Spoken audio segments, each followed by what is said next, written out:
Bueno, que Dios les bendiga. Primero que nada, pues me da mucho gusto estar aquí. Me da gusto saber que son mis hermanos, que estoy en mi casa y que podemos platicar. Podemos tener la confianza de platicar de cosas muy importantes. El día de hoy vamos a hablar de algo muy importante, de algo que Dios tiene para cada uno de nosotros, y pues es una época muy buena para hablarlo. Vamos a estar hablando, si lo ponen ahí, ya tenemos en la pantalla, ¿cómo dice ahí? Hoy vamos a hablar de la dieta de Jesús. Los propósitos de año nuevo nos dicen a todos que cuando empieza el año debemos tener presente lo que queremos cambiar, ¿no? Muchas personas empiezan este año queriendo cambiar muchos aspectos. ¿Por qué no aprendemos la dieta de Jesús? ¿Cómo cree usted que sea la dieta de Jesús? ¿A base de qué? ¿Qué tipo de plantas? ¿Qué tipo de pescado? ¿Qué tipo de cosas son las que Jesús quiere que comamos? ¿Qué tipo de alimento le gusta que comamos? Lo dejo ahí, pero ¿por qué no lo averiguamos juntos? Vamos a abrir la Biblia, Juan capítulo 4, y vamos a leer juntos el versículo 1, 2 y 3. ¿Sí? Yo voy a utilizar NBI porque a mí me gusta esa versión, pero si usted tiene Reina Valera puede irme acompañando.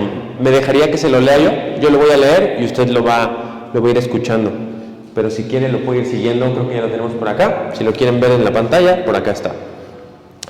Dice la Escritura: Jesús se enteró de que los fariseos sabían que él estaba ganando y bautizando más discípulos que Juan, aunque en realidad no era Jesús quien bautizaba, sino sus discípulos. Por eso fue de Judea y volvió otra vez a Galilea. Quiero contarte antes o ponerte en contexto. Cuando Jesús estaba caminando por las partes donde iba predicando el Evangelio, tenía que ir de un lugar a otro caminando. Y solo para hacerte una idea, para que te des una idea más o menos de lo que significa, de lo que estamos hablando en esta primera parte, cuando Jesús va caminando por el pueblo de Israel, o lo que era la nación de Israel, tenía que caminar del sur hacia el norte para hacer esto que está haciendo. Entonces la Escritura nos dice: por eso fue de Judea y volvió otra vez a Galilea, y él tenía que hacer esto. Es como si tú fueras de Cuernavaca a Toluca, más o menos, para que te des una idea. Él iba del sur hacia el norte, ¿no? Y dice la Escritura que él iba haciendo tantos discípulos que los fariseos empezaba a llamar la atención de los fariseos. Y entonces yo te quiero preguntar, o yo te quiero hacer que tú notes que cuando vemos estos primeros pasajes vamos viendo que Jesús tiene que hacer algo, pero te aseguro, Dios tiene un propósito. Vamos a leer entonces juntos el versículo 4 al 15. Esta es una historia, quiero que te imagines la historia. Vamos a leer ahora sí del versículo 4 al 15. Yo te voy a ayudar a contextualizar, pero quiero que tú pongas atención en la historia, ¿vale? Versículo 4 dice: como tenía que pasar por Samaria, llegó a un pueblo samaritano llamado Sicar, cerca del terreno que Jacob había dado a su hijo José. Allí estaba el pozo de Jacob. Jesús, fatigado del camino, se sentó junto al pozo. Era cerca del mediodía. En eso, una mujer de Samaria llegó a sacar agua y Jesús le dijo: dame un poco de agua. Sus discípulos habían ido al pueblo a comprar comida. Entonces, como los judíos no se relacionaban con los samaritanos, la mujer respondió: ¿cómo se te ocurre pedirme agua si tú eres judío y yo soy samaritana? Jesús contestó: si supieras lo que Dios puede dar y conocieras al que te está pidiendo agua, contestó Jesús, tú le habrías pedido a él y él te habría dado agua viva. La mujer dijo: Señor, ni siquiera tienes con qué sacar agua, y el pozo es muy hondo. ¿De dónde, pues, vas a sacar esa agua viva? ¿Acaso eres tú superior a nuestro padre Jacob, que nos dejó este pozo, del cual bebieron él, sus hijos y su ganado? Todo el que beba de esta agua volverá a tener sed, respondió Jesús, pero el que beba del agua que yo le daré no volverá a tener sed jamás, sino que dentro de él esa agua se convertirá en un manantial del que brotará vida eterna. Señor, dijo la mujer, dame de esa agua para que no vuelva a tener sed ni siga viniendo aquí a sacarla. Hasta ahí, ahorita quiero parar un momento aquí. Leímos muchísimo. Hoy vamos a leer una historia, recuerden, ¿vale? Ya les estaba yo contextualizando que Jesús está en Judea, ver hacia el norte, y entonces él dice en la Biblia, vamos a poner la mirada en el versículo 4, dice que él tenía que pasar por Samaria. Se los digo así tal cual. No tenía que pasar por ahí. Eso es lo primero. La Biblia dice esto, pero yo quiero explicarte a lo que me refiero. Jesús no tenía que pasar por ahí. En términos reales, Jesús podía pasar por otro lado. Pero la Biblia dice que tenía que pasar por ahí. Y dice en la versión Reina Valera, dice que le era necesario, ¿no? Cuando vemos en el versículo 5, dice que cuando él llegó a un pueblo llamado Sicar, dice que había unas características. Dice en el versículo 5 que había un terreno donde había estado Jacob, hijo de José. Y en el versículo 6 dice que había un pozo. Y te voy a poner tu mirada en el versículo 6 que dice, Jesús estaba fatigado del camino, ¿sí? Y se sentó junto al pozo. ¿Y qué hora era? La hora sexta, ¿no? ¿Quién sabe qué hora es esa? ¿No? La hora sexta. ¿Alguien sabe qué es la hora sexta? ¿No? Mediodía, ya lo vieron ahí, ¿verdad? Hicieron trampa. Exactamente. El mediodía, la hora sexta en el horario hebreo es el mediodía. ¿Qué tal hace de calor al mediodía? Ahora imaginemos que Jesús está caminando en un terreno que es semidesértico, ¿no? Y está entre dos ciudades. Es como si tú caminaras más o menos de la salida a Cuernavaca, para que te des una idea, de la salida a Cuernavaca, un poquito hacia la Gustavo Amadero, que está bien cerquita, ¿no? Como unos 30 kilómetros. Jesús iba caminando a mediodía y por supuesto que tenía sed, ¿no? Y estaba exhausto. Y entonces te quiero contextualizar aún más, quiero que tú entiendas por qué Jesús dice la Escritura en el versículo 4 que tenía que pasar por ahí. Solo te digo una cosa, los religiosos, los fariseos, las personas que eran muy pulcras, que eran muy puritanas, que les gustaba aparentar que eran perfectos, nunca pasaban por el camino por el que Jesús pasó. Dice la Biblia que él tenía que pasar por ahí, pero ya te dije que no era así. Lo que hacían los judíos era ir del sur, pero rodeaban como por el periférico, ¿no? Le daban la vuelta a la ciudad para no pasar por este lugar. Este lugar se llama Samaria. Y solo te quiero decir que estos hombres o estas personas que viven en Samaria son despreciados por los judíos, despreciados, así. Son personas que, si lo pudiéramos poner en un ejemplo, son los indeseables, ¿sí? Literal. Entonces, ¿por qué crees que no pasaban por ahí los judíos? Los judíos perfectos, los judíos que guardaban la ley. Porque eran indeseables. Ellos no se podían manchar sus pies caminando por ahí, porque seguramente a la mitad del camino iban a tener que pasar por el pueblo de Samaria. Entonces, mejor no pasar por ahí. Entonces, no conforme con esto, vamos a poner nuestra mirada en el versículo 7, vean lo que dice: una mujer de Samaria al mediodía llegó a sacar agua, y Jesús le dijo: dame un poco de agua.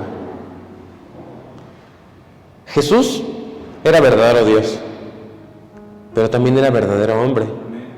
A la mitad del camino, a las 12 del día, por supuesto que estaba cansado, y dice la Biblia que él se sentó a descansar en el pozo. Entonces, imaginemos la escena: Jesús está a la mitad del día y va llegando la mujer sola. Jesús está solo, porque el versículo 8 nos dice que sus discípulos, ¿a dónde habían ido? A comprar comida.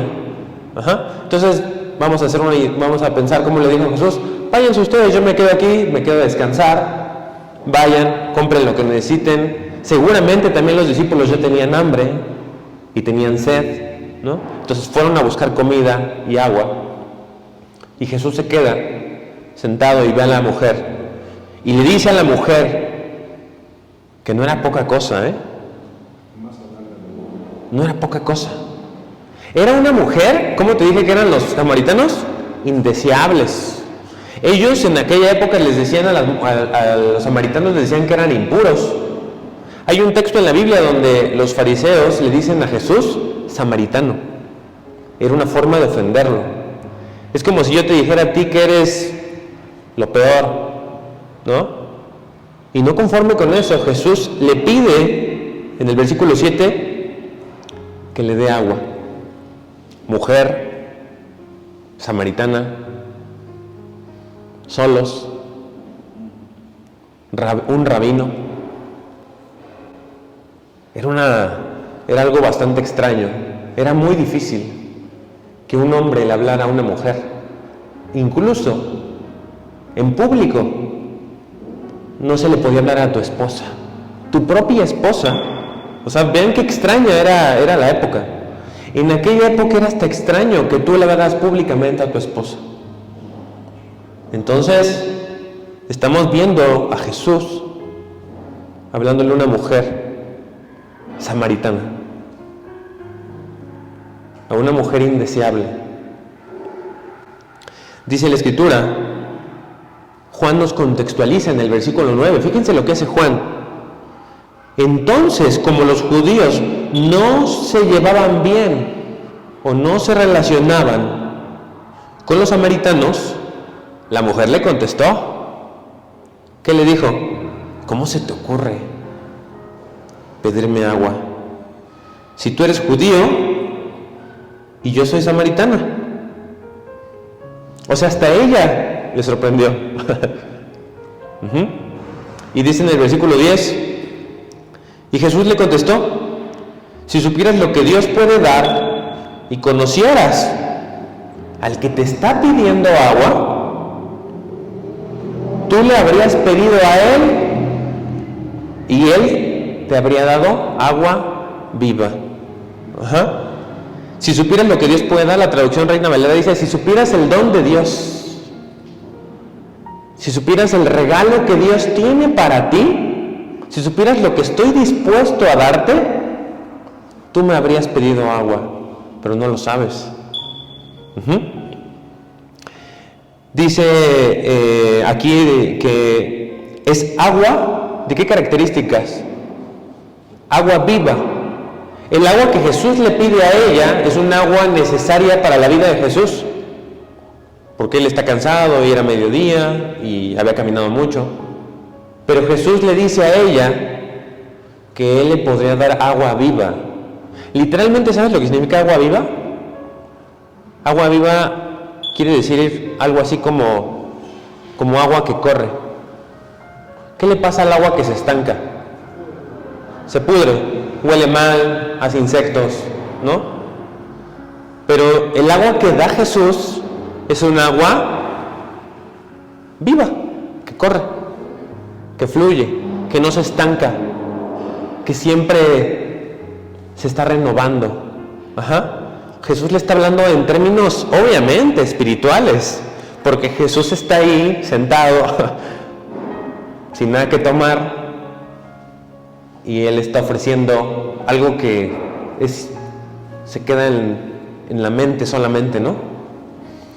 Y dice el versículo 11, Señor, ni siquiera tienes con qué sacar agua. Y el pozo es muy hondo. Hablando del pozo donde estaban sentados, donde estaban ahí juntos platicando, ¿de dónde pues vas a sacar esa agua viva? ¿De qué estás hablando? Es importante ver, y esto es bien importante recalcarlo, que el agua que sacaban las mujeres utilizaban una cubeta, algo como lo que se le llama un cántaro, ¿no? Iban con una cubeta, lo llenaban, y si un peregrino o alguien les pedía, o ellos mismos querían tomar agua, pues le tomaban al cántaro, literal. Entonces Jesús le está diciendo, dame agua, ¿y de dónde le iba a dar agua? De su cántaro.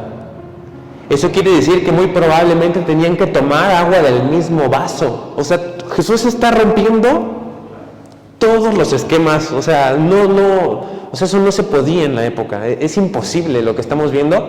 Jesús le está diciendo a una mujer que compartan el vaso. O sea, es increíble. Es increíble.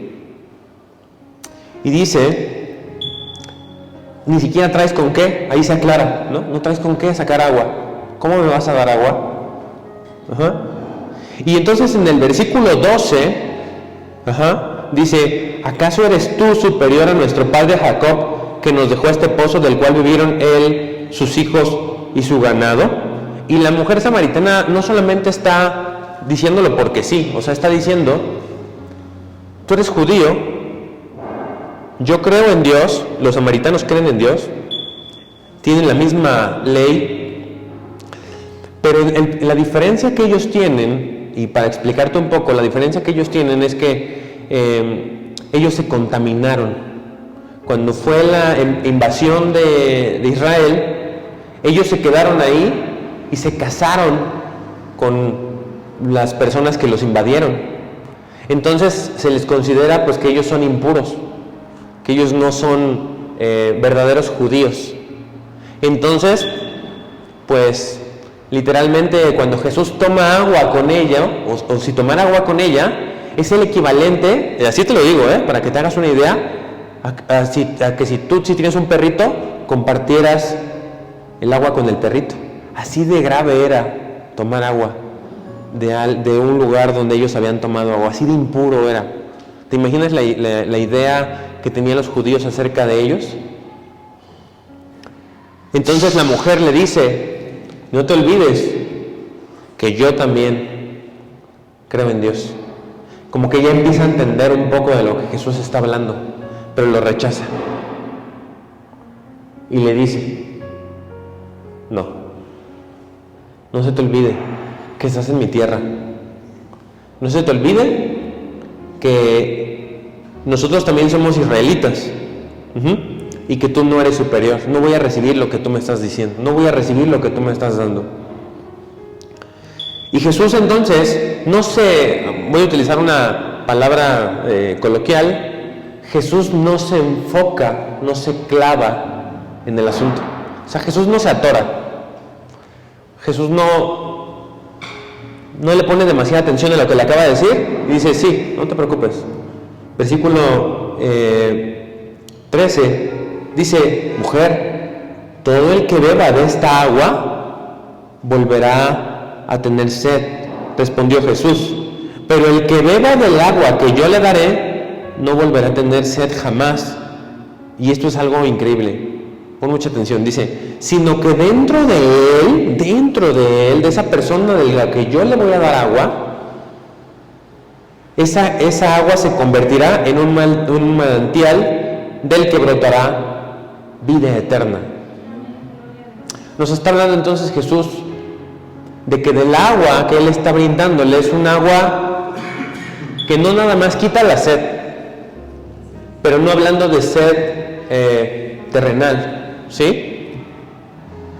No se trata exclusivamente de sed terrenal. Vamos a leer, por ejemplo, lo que dice Jeremías 2.13, no lo busques, yo lo tengo aquí, te lo quiero leer solamente para que te hagas una idea de lo que dice Jeremías 2.13. Dice, 2 son los pecados que ha cometido mi pueblo, me ha abandonado a mí, fuente de agua viva. ¿Fuente de qué? Ajá. Y han cavado sus propias cisternas, cisternas rotas que no retienen el agua. Lo que hacía el pueblo y lo que hacíamos cada uno de nosotros antes de tener a Jesús, antes de tener la fuente de agua viva, era tener una cisterna rota. Era engañarnos a nosotros mismos, construir nuestra propia cisterna, nuestro propio tinaco de agua, llenarlo de agua y decir tengo suficiente agua. Y cuando nos asomamos decimos estoy vacío, no tengo nada. Jesús le está hablando acerca de este texto. Obviamente Jesús es lector de la Biblia. Obviamente Jesús conocía la Biblia. Y dice Isaías 12:3, dice, te lo voy a leer, dice, con alegría ustedes sacarán agua de las fuentes de la salvación. El agua viva representa la salvación.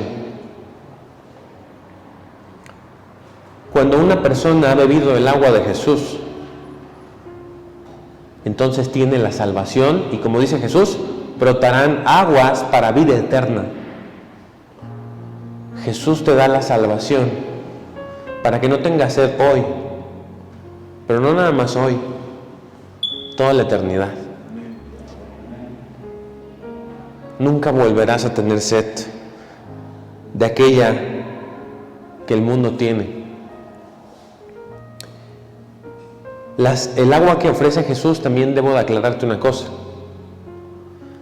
No es el agua que está pensando ella. Ella quisiera, y lo vamos a ver más adelante, ella quisiera que fuera agua verdadera, agua tangible. Y muchos de nosotros somos así. Señor, yo quiero que me quites la sed, pero la sed que yo tengo, no la sed que tú me quieres quitar, sino la sed que yo tengo. Yo tengo sed de un coche, yo tengo sed de dinero, yo tengo sed de amor, de un novio, de una novia. Pero Jesús no quería calmar ese tipo de sed. Quería calmar la sed eterna. Vamos a volver a nuestro texto. Y dice en el versículo 14: pero el que beba del agua que yo le daré no volverá a tener sed jamás, sino que dentro de él esa agua se convertirá en un manantial, es decir, un lugar en donde fluye, en donde nace el agua, del que brotará vida eterna. Y entonces la mujer, como te decía, ya te venía adelantando, le dijo: bueno, está bien, sí quiero, dame de esa agua. Pero miren para qué la quiere. Versículo 15 al final dice: para que no tenga que seguir viniendo aquí a sacarla. Dijo: está bien, dame de esa agua, se escucha muy bien. Pero ella entendía que se refería todavía al agua física. Seguía pensando en cosas físicas. ¿No somos tú y yo así? Que le decimos a Dios: sí, quítame la sed, por favor. Pero por favor que sea por medio de un carro nuevo, ¿no? Para que yo pueda ir al Oxxo y me pueda comprar un agua. ¿Sí? Pero Jesús está a punto de hacer algo increíble. Le está a punto de enseñar la forma de llegar al agua. En el versículo 16, Jesús cambia la conversación abruptamente y le dice: ve a llamar a tu esposo y vuelve acá, dijo Jesús. Versículo 17, ella contesta: no tengo esposo. Respondió ella. Jesús le dijo: bien has dicho que no tienes esposo. Vamos a leerlo juntos. Es cierto que has tenido 5 y el que ahora tienes no es tu esposo. En esto has dicho la verdad. Jesús ya le está, oye, sí, está bien, Señor, acepto el agua, se escucha muy bien, agua eterna, muy padre. Pero Jesús entonces le dice, tráeme a tu esposo. Ella sabía que no podía cumplirlo. Imagina que Jesús te dijera, te voy a dar el agua, y te dijera exactamente el pecado con el que estás lidiando hoy. Que Jesús te dijera algo que solamente tú sabes que hoy estás cargando. ¿Cómo reaccionarías? Vean lo que hizo la mujer. La mujer le dijo, versículo 19, Señor. Utiliza la palabra Señor, y en el griego la palabra Señor aquí es Señor. Ya no es cualquier Señor, es Señor. La palabra es literalmente amo, maestro. Me doy cuenta que tú eres profeta. Y te quiero decir algo de este versículo. Los samaritanos, a diferencia de los judíos, no tenían la esperanza de recibir profetas. Solo uno. Solo uno. La Biblia nos enseña en el libro del Éxodo que cuando el pueblo de Israel pierde a Moisés, Dios le promete que le dará un profeta, un hermano al que todos oirán, así como a Moisés. Ese es el profeta que esperan los samaritanos. O sea, los samaritanos no esperaban o no pensaban que hubiera 200 profetas en la calle, ¿no? No, ellos creían que había un profeta. Y entonces la declaración de la mujer, que es religiosa, y te lo voy a demostrar ahorita, la declaración de la mujer significa que ella está entendiendo que este hombre no es cualquiera. Y aquí te voy a demostrar que esta mujer es religiosa. Versículo 20. Nuestros antepasados adoraron ¿en dónde? En este monte. Pero ustedes los judíos dicen que el lugar donde debemos adorar está en Jerusalén. Jesús contestó, créeme, mujer, que se acerca la hora en que ni en este monte ni en Jerusalén adorarán ustedes al Padre. Ahora ustedes adoran lo que no conocen, nosotros adoramos lo que conocemos, porque la salvación proviene de los judíos. Pero se acerca la hora, y ha llegado ya, en que los verdaderos adoradores rendirán culto al Padre en espíritu y en verdad, porque así quiere el Padre que sean los que le adoren. Dios es espíritu, y quienes lo adoran deben hacerlo en espíritu y en verdad. Y entonces podemos darnos cuenta que esta mujer, al verse confrontada directamente con algo que está pasando, no era cualquier cosa, ¿eh? ¿Cuántos esposos tuvo? 5. No 2, no 3, no 4, 5 esposos. Y con el que vivía ahora no era su esposo. Entonces Jesús estaba hablando con alguien que tenía un trasfondo pecaminoso, era samaritano, era mujer, y era la media hora del día. ¿Recuerdas? La mujer llegó a la media hora del día. A la media hora del día nadie iba por agua. Solo aquellos que estaban expulsados de la comunidad. Como era tan caluroso, la gente a qué horas va en los pueblitos por el agua, a las 6 de la mañana o en la noche, antes de que oscurezca. Pero era el mediodía, ella no tenía otra opción. ¿Te acuerdas cuando la Biblia dice que Jesús tenía que pasar por ahí? Ya te había dicho que no era cierto. No tenía por qué pasar por ahí, pero quiso pasar por ahí. Quiso ir a hablar con la mujer más pecadora tal vez del pueblo. Y entonces, esta mujer pecadora, aparte de conocerse pecadora, está diciéndole a Jesús, pero oye Jesús, pero recuerda, somos judíos. Tú eres judío, yo soy samaritana. Sigue algo habiendo raro. Y Jesús le dice, no te preocupes. No se trata de religión. No se trata de cómo estás vestido. No se trata de lo que aparentas. Se trata de lo que hay en tu corazón. Se trata de tu espíritu. Porque Dios es espíritu. Él no es como nosotros. Nosotros podemos sorprender a las personas con bonita ropa, con ropa de marca, con zapatos de marca, pero a Dios no lo puedes sorprender. Podrías brincar, hacer la ofrenda más grande, pero Dios no se sorprende con esas cosas. Dios es espíritu, le dice Jesús a la mujer. Y la mujer entonces declara, cuando venga el Mesías, el que es llamado el Cristo, cuando Él venga, nos explicará todas las cosas.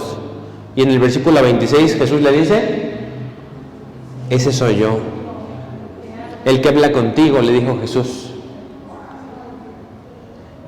Hemos visto entonces que Jesús le está ofreciendo la forma eficiente para agradar a Dios.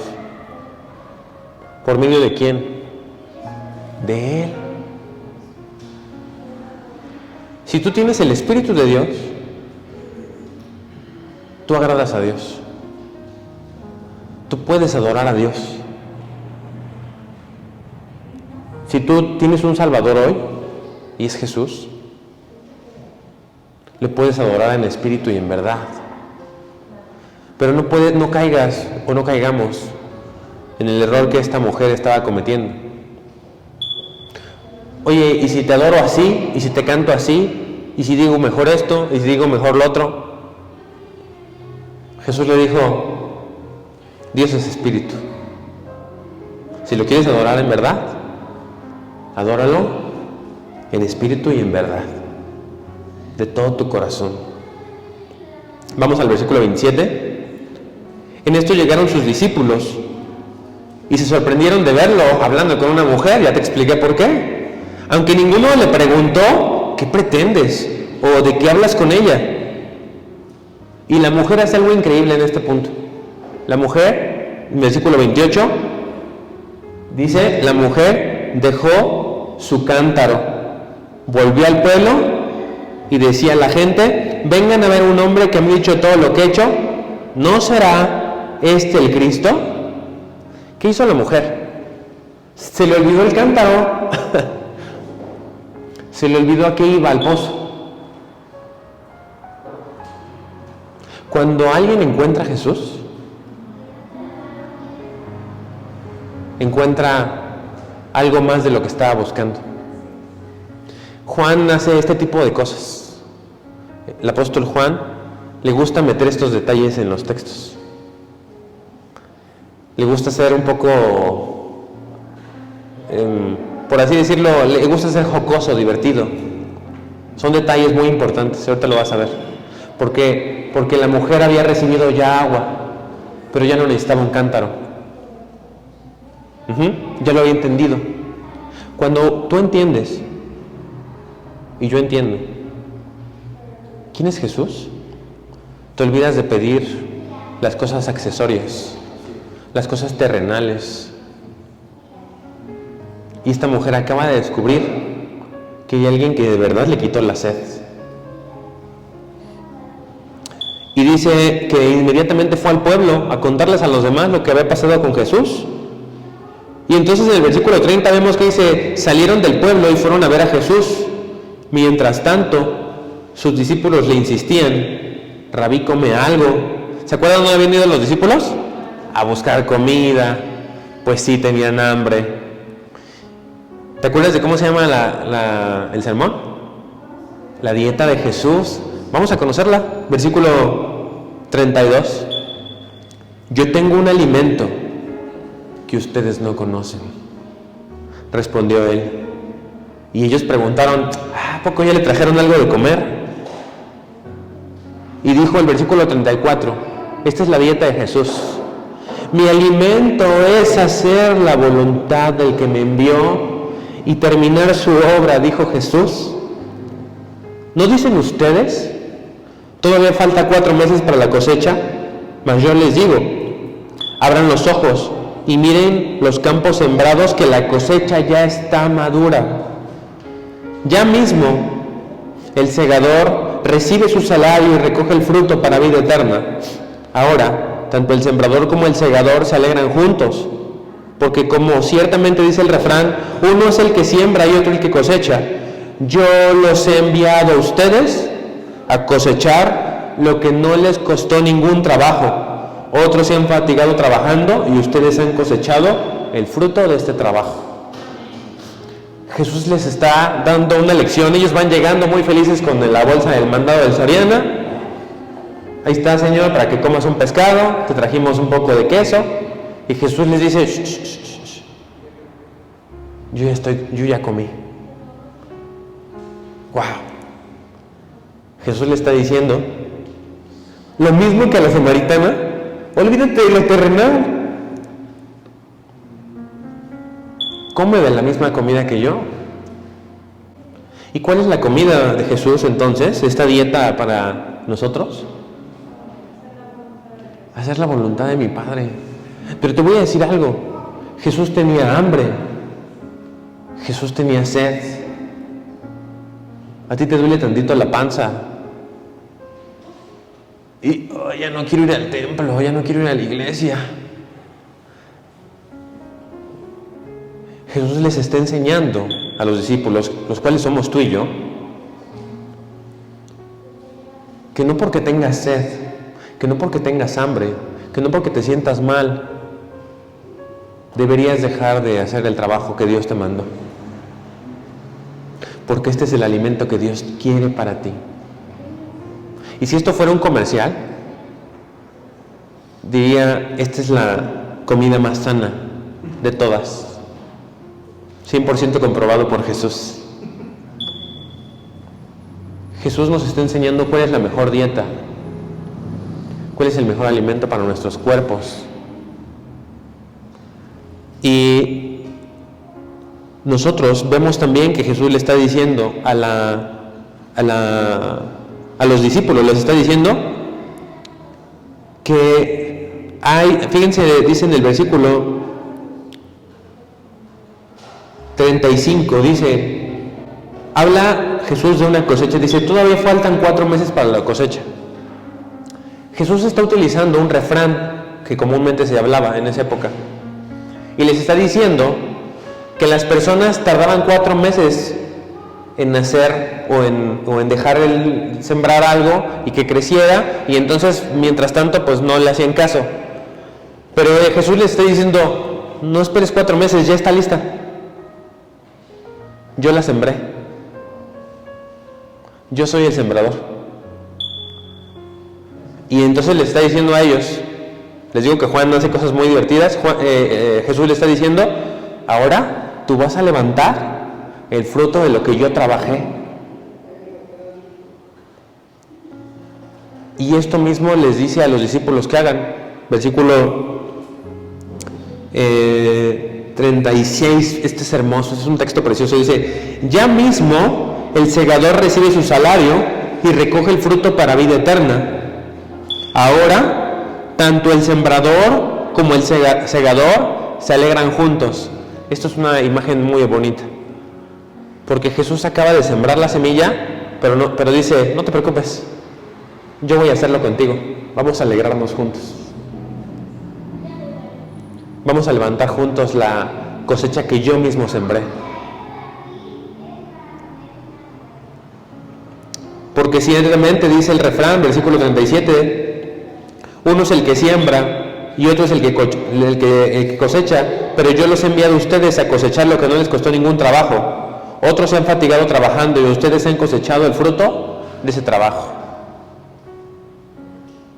Vamos a ver el versículo 39, ¿a qué se refiere Jesús cuando está hablando de estas cosas? Muchos de los samaritanos que vivían en aquel pueblo creyeron en él por el testimonio que daba la mujer. Y la mujer decía: me ha dicho todo lo que he hecho. Así que cuando los samaritanos fueron a su encuentro, le insistieron que se quedara con ellos. Jesús había ido al lugar donde no tenía que ir, habló con la persona que no tenía que hablar, hizo lo que no tenía que hacer, y él mismo fue a salvar a la mujer. Y la mujer hizo lo que tú y yo deberíamos hacer. Cuando la mujer sació su sed, fue a compartir el agua. Porque no te olvides lo que dice la Escritura. Dice que de él fluirán ríos de agua viva. De nosotros hay una fuente de la cual nace agua inagotable. Que aunque nos estemos muriendo de hambre, que aunque estemos en el último día de nuestra vida, que aun cuando estés en la cama del hospital y veas a alguien que está al lado de ti y diga: no quiero morir, aunque tú tengas también ese dolor, tú también vas a poder ir a decirle a esa persona: no te preocupes, porque Cristo te ama, porque tienes una fuente inagotable en ti. Cristo se lo estaba enseñando a sus discípulos y Cristo nos lo enseña a nosotros. Que cuando nos disponemos, cuando entendemos que ese alimento es el que Dios quiere, podemos hacer feliz al sembrador. Y Él se alegrará con nosotros y nos tomará del brazo caminando y te dirá: alégrate conmigo, porque has hecho lo que tenías que hacer. Toma tu salario, toma lo que te corresponde, toma este pago eterno que yo te doy a cambio, una eternidad a mi lado. Dice en el versículo 40: así que cuando los samaritanos fueron a su encuentro, ¿qué le dijeron? Que se quedara con ellos. Y Jesús les dijo: no, tengo muchas cosas que hacer. ¿No, verdad? ¿Qué les dijo Jesús?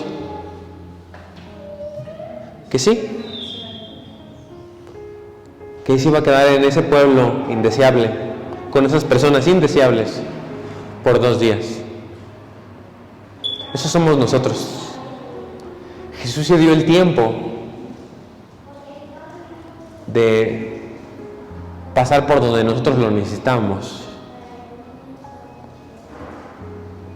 para quitar nuestra sed, para que no tengamos más miedo,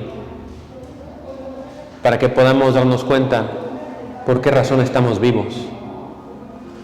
¿Qué lección les ha enseñado Jesús a sus discípulos?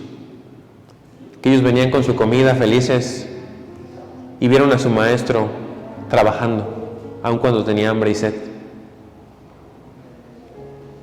Vamos a leer juntos el versículo 41. Dice: muchos más llegaron a creer por lo que él mismo decía. Ya no creemos, versículo 42, ya no creemos solo por lo que tú dijiste, decían a la mujer. Ahora lo hemos oído nosotros mismos y sabemos que verdaderamente este es el Salvador del mundo. Cuando Jesús terminó de quedarse con estas personas 2 días, ¿te imaginas tener a Jesús en tu casa? ¿Invitarlo a que se quede a tu choza? ¿No eres el más deseable, tal vez? Tal vez muchos podrían decir que eres como un samaritano, pero a Jesús le importa que estés aquí, para que aprendas que Él quiere que te alimentes bien este año. Recuerden, no se olviden, el sermón se llama La dieta de Jesús. Ajá. Algo importante es que las personas del pueblo creyeron al principio por la mujer, por lo que les dijo, pero no te preocupes, nuestro trabajo es ir y hablar lo que Jesús ha hecho en nuestras vidas. Pero el que realmente confirmó que Él era el Salvador del mundo, ¿quién fue? Jesús mismo. Tú no salvas, yo no salvo, Jesús salva. Solo Cristo salva. Hermana, hermano,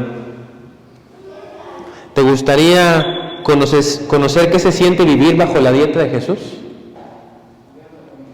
¿Comer del alimento del que Él come? ¿Alimentarte de eso sano? Eso es muy sano, te lo aseguro. Bajo en carbohidratos. ¿Te quieres alimentar de hacer su voluntad? ¿Te quieres alimentar de vivir para Él? ¿Quieres llenar tu estómago espiritual? ¿Quieres llenar tu corazón de amor? ¿Te imaginas qué nutritivo sería para tu alma, para tu corazón, para tu familia, si hoy decidieras comer como Jesús? Y si tienes sed, no te preocupes, porque aquí está el que quita la sed, para que de tu interior nazcan ríos de agua viva, para que vivas eternamente con Él y nunca más sientas sed en tu corazón, que ya no vivas triste, que así como la mujer samaritana que nadie quería, reconozcas que Jesús te quiere salvar. ¿Te imaginas lo que significa que el Señor sonría a lo que haces y que se alegre con tu trabajo? Porque estamos haciendo su voluntad, porque estamos haciendo lo que Él quiere que hagamos mientras respiramos. Y aunque tengamos hambre y aunque tengamos sed, podemos venir a comer con Él. Podemos tomar de su agua. ¿Quieres orar, hermano? Para que Dios te hable en esta hora. Amén. Vamos a inclinar nuestro rostro. Señor Jesús, hemos oído de ti una historia maravillosa, Señor, en donde tú vas y rescatas a aquella persona que nadie quiere, Señor. Tú vas y rescatas a aquella persona que te necesita. Estoy aquí, Señor, como aquella mujer, tal vez pidiéndote una casa, un carro, un mejor trabajo. Estoy aquí, Señor, tal vez pidiéndote ser un mejor predicador, ser un hijo obediente, no lo sé, Señor. Pero tú me estás enseñando a través de esta palabra a mí y a mis hermanos que hay un alimento que quita toda hambre, que hay un agua que quita toda sed. Y eso es lo que te pido, Padre Celestial, nos des a cada uno de nosotros. Te pido, Padre Celestial, que tomes a cada uno de nosotros, Que cada corazón que te está escuchando en esta hora reciba tu bendición, Señor. Queremos comer como tú comiste, Señor. Queremos alimentarnos de hacer tu voluntad, no la nuestra. Perdona nuestros afanes, como la de los discípulos que fueron por comida, que solo se preocupaban por alimentarse, porque tú nos has enseñado que tú tienes cuidado de nosotros y que nosotros tenemos un alimento maravilloso en ti, Señor. Permítenos a cada uno de nosotros aprender de ti y crecer para tu gloria. Te lo pedimos en el nombre de Jesucristo, nuestro Señor y Salvador. Amén.